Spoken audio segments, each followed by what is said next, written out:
হযরতে আবু বকর রাদিয়াল্লাহু তাআলা আনহু জান্নাতুল বাকির ভিতরে ঢুকে কান্না করতেছেন। মানুষেরা জিজ্ঞাসা করেন, আবু বকর এত জোরে কান্না করেন কেন? আপনি তো প্রিয় রাসূলের কাছে এক নম্বরে জান্নাতের সার্টিফিকেট পানেওয়ালা ব্যক্তি, আপনার মতো ব্যক্তি কেন এমন করে কবরস্থানের ভিতরে ঢুকে কান্না করতেছেন?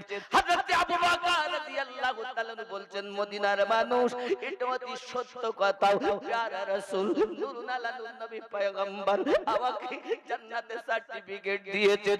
তবে জেনে রাখো মদিনার মানুষেরা, আমার দুনিয়া থেকে রওনা দেওয়ার সময় মৃত্যু যন্ত্রণা হবে, কবরের আযাব ভয়ানক হবে। আমি রাসূলের পাকের জবান মোবারকায় শুনেছি। এই জন্য আমি আবু বকর আরামের বিছানা না ঘুমাইয়া সবথেকে শান্তির জায়গা কবরের স্থানে ঢুকে মরণের ভয়ে কান্না করি। যুবক, মরণের কষ্টটি কেমন আপনি জানেন না বাবা।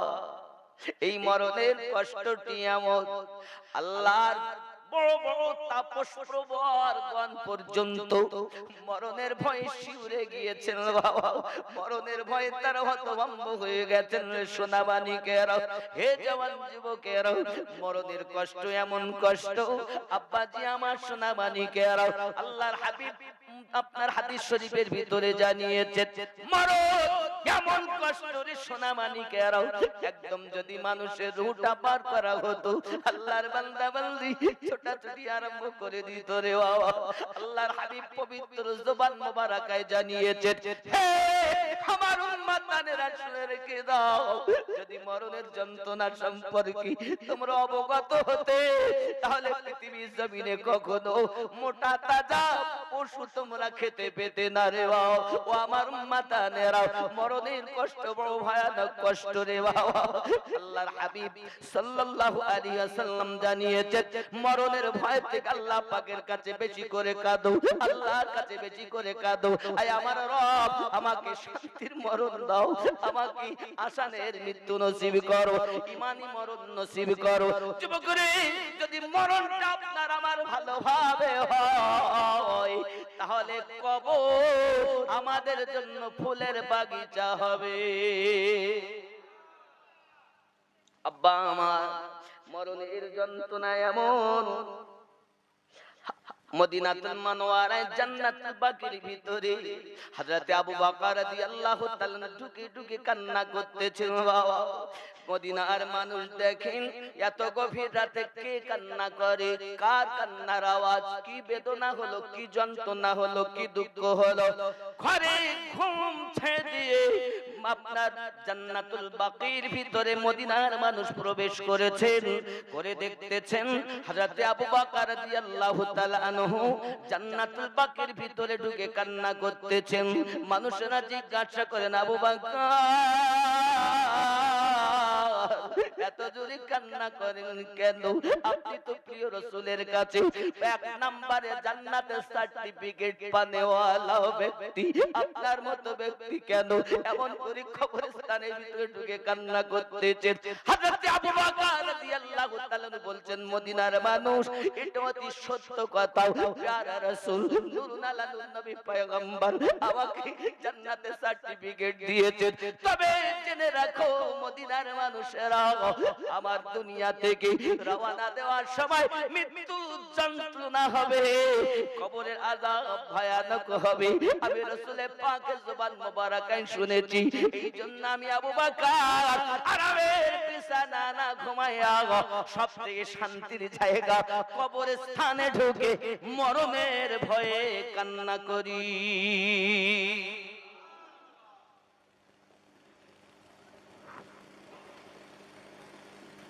আমরা কি মরণের জান্নাতের সার্টিফিকেট পেয়েছি নাকি বাবা? যদি না পাই তো কিসের সিরিয়াল সিনেমা দেখা, কিসের দুনিয়ার জমিনে আমাদের এত পাপের কাজ? কার আশায় আছেন আপনি? ছেলে আপনার না বাবা, মেয়ে আপনার না গো সোনা, বিবি আপনার না তো বাবা, মা বাবা আপনার না তো বাবা, বন্ধু বান্ধব আপনার না তো, কেউ তো আমার না, তাহলে আমি কাদের জন্য কি করছি? সেই দিন মনে হবে বেটা আমার নয়, বিটি আমার নয়, বিবি আমার নয়, বন্ধু আমার নয়, এত মিথ্যা বললাম, এত ওজনে কম দিলাম, এত টিকিট কাটলাম, এত তাস খেললাম, এত সুদ খেললাম, এত মদ পান করলাম, এত গাঁজা খেলাম, এত সিনেমা দেখলাম, এত ইউটিউব চালিয়ে ফেসবুক চালিয়ে জীবন বরবাদ করে দিলাম। এখন আমার উপায় কি হবে? এখন তো আমার তলব চিঠি এসেছে রে সোনা মানিক।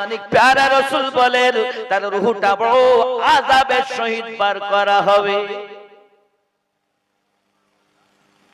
বড় আযাবের সহিত বার করা হবে। প্যারা রাসূল সুন্দর করে আরো জানিয়েছেন। শুধু কি এতটুকু? প্যারা রাসূল বলেন আরো জানিয়েছেন পৃথিবীর সরজমিনে মরণের সময় তার রূহটা বড় কষ্টদায়ক হয়ে বার করা হবে। আল্লাহর হাবিব এত কথা বলেছেন, দুনিয়ায় মানুষ শুধু বলে পানি দে পানি দে পানি দে, তার মুখে পানি দে। যদি দুনিয়ার নহরের সমস্ত পানিগুলো তার আপনার কিনা গালে দেওয়া হয়, তবু তার পিপাসা মিটবে না। আল্লাহর হাবিব বলেন আতশানা ওয়ালাউ শারিবা মাআল আনহার, দুনিয়ার সমস্ত নহরের পানি যদি তার গালে ঢালো তবু তার পিপাসা মিটবে না। এত কষ্ট মরণের রাসূলুল্লাহ বলেন। তাহলে আমাদের কি করতে হবে? আল্লাহর হাবিব আরো সুন্দর করে 2 নম্বরে জানিয়েছেন আস-সানিয়াতু ইয়াশতাহু আলাইহিন নাযা রূহিহি। আল্লাহর হাবিব সাল্লাল্লাহু আলাইহি সাল্লাম বলেছেন ওই ব্যক্তির পিপাসা কিন্তু মিটবে না। আল্লাহর নবী সাল্লাল্লাহু আলাইহি সাল্লাম তারপরে বলেছেন বালায়ে হে উসকি জাকানতানি পড়ে শক্তি সে হোগি, ওই ব্যক্তির মরণ কষ্ট বড় কষ্ট হবে।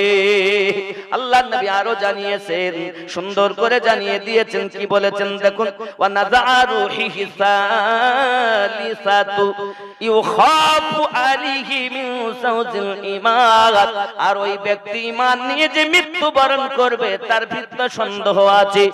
এক হলো মরণ অতি কষ্ট করে রূহ বার করা হবে, 2 নাম্বার তার পিপাসা মিটবে না, 3 নাম্বার ওই ব্যক্তি মৃত্যুবরণ করেছে বেঈমান হয়ে না ঈমান নিয়ে, এর মধ্যে সন্দেহ হবে, কারণ সে জামাতে নামাজ পড়ে না। তাহলে 3টি দুনিয়ার 3টি মরণের সময়, এবার 3টি হলো কবরে। আব্বাজি আমার কবরে যখন আমাদেরকে দেওয়া হবে বাবা, আমাদের সঙ্গে যাবে সব 3টি জিনিস যাবে। কি কি যাবে? বন্ধু আমার নিজের মালমাত্তা যাবে, বন্ধু স্বজন যাবে, আব্বা আমার নিজের আমল নামা যাবে। 2টি ব্যক্তি আপনার খেয়াল করুন, মৃত ব্যক্তি মনে করে আজ আমাকে গোসল দিয়ে সুন্দর করে বাড়ি থেকে নিয়ে যায়, আব্বা আমার তারা শুধু বলতে চায় চলো নিয়ে চলো, কারণ এখানে থাকতে ভালো লাগে না, কবরে যাব আর নবী দেখবো। এটা মুমিন। এই ব্যক্তিকে আমি গজলই প্রথমে বলেছিলাম, কবরের মাঝে যখন দেখিব সূরাত চিনিব কেমনে ইনি নবী আহমদ। অধম মন পড়ো তুমি দরুদের মালা, যাহা পড়ে চিনিবে তুমি রাসূলুল্লাহ সাল্লাল্লাহু। জোরে বলুন সুবহানাল্লাহ। মুমিন ব্যক্তি বলবে নিয়ে চলো। আব্বা আমার যখন নিয়ে যাবে, আব্বা আমার ওই ব্যক্তি যদি কাফের হয়, মুমিন না হয়, তাহলে বলবে আমাকে কেন নিয়ে যাচ্ছ? আমার এখনো স্বাদ মিটেনি, লক্ষ লক্ষ টাকা ব্যয় করে 3 তলা বিল্ডিং করেছি থাকবো বলে, কিন্তু আমার থাকা হলো না, আমার মৃত্যু এসে গেল, আমাকে তোমরা নিয়ে যেও না, আমাকে আরো রেখে দাও। ওরে আমার সোনা মানিকেরা, ওই ব্যক্তি কিন্তু যেতে চায় না বাবা। মৃত ব্যক্তি কথা বলে শোনে তারা, ঈমানওয়ালা হয়ে যারা, কিন্তু বলতে পারে না, আল্লাহর পক্ষ থেকে তাদের জবানে তালা। তারা দেখে, তারা শোনে, জীব জানোয়ার শোনে, মরণের মৃত ব্যক্তি যে আপনার কান্নাকাটি করে বাবা, সোনা মানিকেরা আমার এমনি করে আপনার কান্নাকাটি করে। এ বাবা, আমি আমিনউদ্দিন বিবি ছাড়া শীতের রাতে ঘুম হয় না। ঠিক নেই, সাদের বিবি, কিন্তু আমি যখন বিদেশে থাকি আমার বিবি ভালো লাগে না, কোয়াট লাইনে ভালোবাসা হয় অন্যদিকে। এখানকার ছেলেরা ভালো, এরা করে টরে না। স্বামী আছে বিদেশে, আমার বোন থাকতে পারিনি, স্বামী বিদেশে কাজ করে কোয়াট লাইনে সম্পর্ক করে, অনেকে 2-4টি বাচ্চা রেখে দেওরের সঙ্গে পালিয়ে গেছে। আল্লাহর রাস্তে ভাদেশ্বরের মেয়েরা যায়নি। কি গো রাগ করছেন? কিছু করার নেই, ডেকে যখন নিজের শুনতে হবে। শুটিং শাটিং ফিটিং, কাঁধে মেরেছে সিফটি পিনার হুকিং, ঘাড়ে ঝুলিয়েছে থেনাচিকা ছোট একটি ব্যাগ। ভাদেশ্বরের যুবক ঘুরে ঘুরে আমার দিকে দেখ, লাম খালি মিম খালি নুনের পেটে এক নোক্তা, মাথা খালি পিঠ খালি কপালেতে এক নোক্তা। এ কি বড় বিহায়া, এর কপালে কখনো সৎ সন্তান জন্ম নিতে পারে দাও। আমি গাড়িতে করে আসতেছি, দেখি এই রাতে আমি তো ঠান্ডায় সজড়াই আছি। আমি ড্রাইভারে বলতেছি, হ্যাঁ রে আমার এত ঠান্ডা লাগতে, তো আমারই লাগতে না সবাই লাগতে। কেন হুজুর একটু ঠান্ডা তো আছে। তো এরা যে মাথায় কিছু দেয়নি, একটা জামা গায়ে চুল ছেড়ে যাচ্ছে। এখনকার তাজা খবর বলতেছে, কোন রাবি নেই, ডাইরেক্ট দেখছি। এই মসজিদের ওই পাশে আমি হইলুটা কি দিয়ে বাবা, ঠান্ডা আমারই লাগবে। হুজুরিরা এত পোশাক পরতেছে, গলায় একটা, ঘাড়ে একটা, কোমরে একটা, আর এদের কি আল্লাহ ঠান্ডা দেখতে পায় না? যত ঠান্ডা হুজুরিরা। আমার চিন্তা মাঝে মাঝে তো যাকে কানে ভালো, অসুবিধা নাই। হে আমার জননী, আল্লাহর হাবিব হাদিস শরীফে জানিয়েছেন, আত-তাইয়িসু লা ইয়াদখুলুল জান্নাহ, তাইয়িস ব্যক্তি কখনো জান্নাতে প্রবেশ করবে না। প্যারা রাসূল নূরুন আলা নবী পয়গম্বরকে সাহাবী রাসূল জিজ্ঞাসা করেন, হুজুর তাইয়িস কাদেরকে বলে? আমার আপনার নবী জানাত, শায়না মেয়ে একটি নারী জাহান্নামে যাবে, 4টি পুরুষকে জোর করে টেনে টেনে নিয়ে যাবে। একটা নারী জাহান্নামে যাবে, 4 জনকে জোর করলে যাবে। 1 নাম্বার নিয়ে যাবে তার বাপকে। কেন?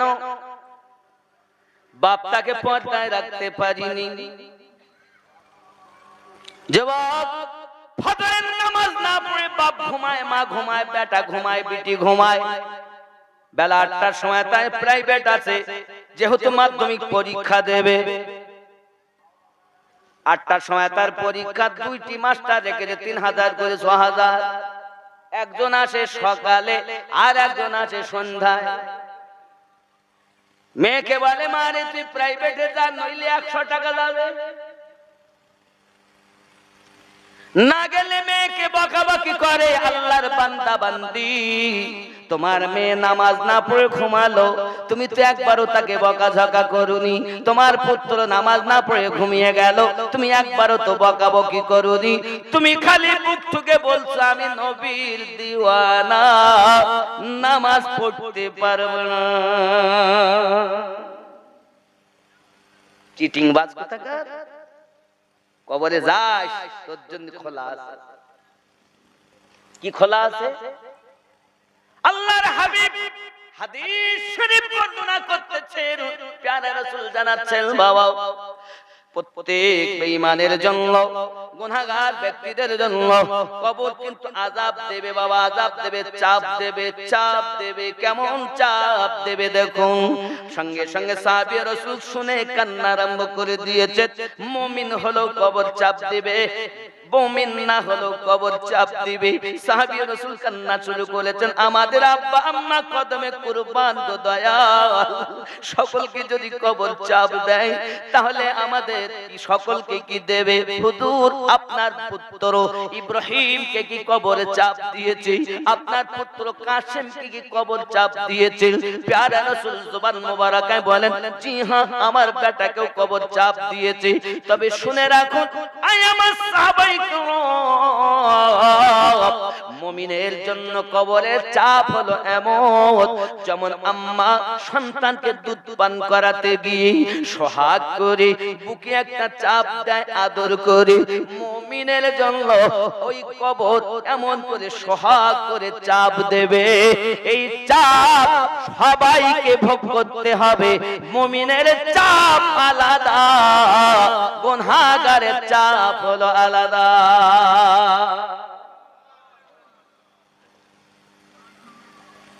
আমরা কি নেককার ব্যক্তি না? একটু কষ্ট যাবো আর জান্নাত, মামুর বাড়ি, জান্নাতি লোক পাওয়া যায়? নবী পাক বলেন 1999টা জাহান্নামে যাবে, এই একটা জান্নাত। হ্যাঁ গো, তাহলে আমরা কি করব এখন? খেয়াল করুন বাবা, ফজিলাতের মাস আসতেছে, নিজেকে ঠিক করে নেন।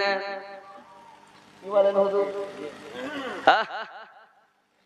ফজিলাতের মাস সম্মুখে আগমন বাবা, সোনামানিক আমার প্যারা রাসূল বলেন 2 নম্বরে জানিয়েছে, প্রথম নম্বরে তার বাপকে নিয়ে যাবে, 2 নম্বরে তার স্বামীকে নিয়ে যাবে।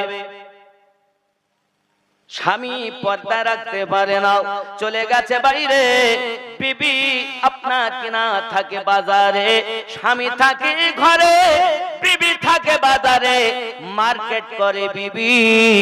আর তারা বলতে চায়, আমিনুদ্দিন তোমার জানা দরকার, আমাদের মামটি সরকার তোমার জানা দরকার। কি সরকার? মা মাটি মানুষ।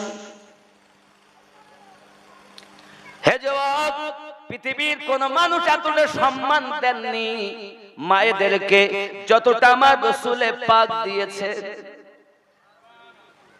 যুবকরে আমার জননী মায়েরা 2 নম্বরে তার স্বামীকে টেনে টেনে নিয়ে যাবে। আয় আল্লাহ, আমি তো ছিলাম না, বাইরে ছিলাম, বিবি করেছে দোষ আমার কি? তুমি কেন আইন করতে পারোনি, যাওয়ার কথা বলতে পারোনি?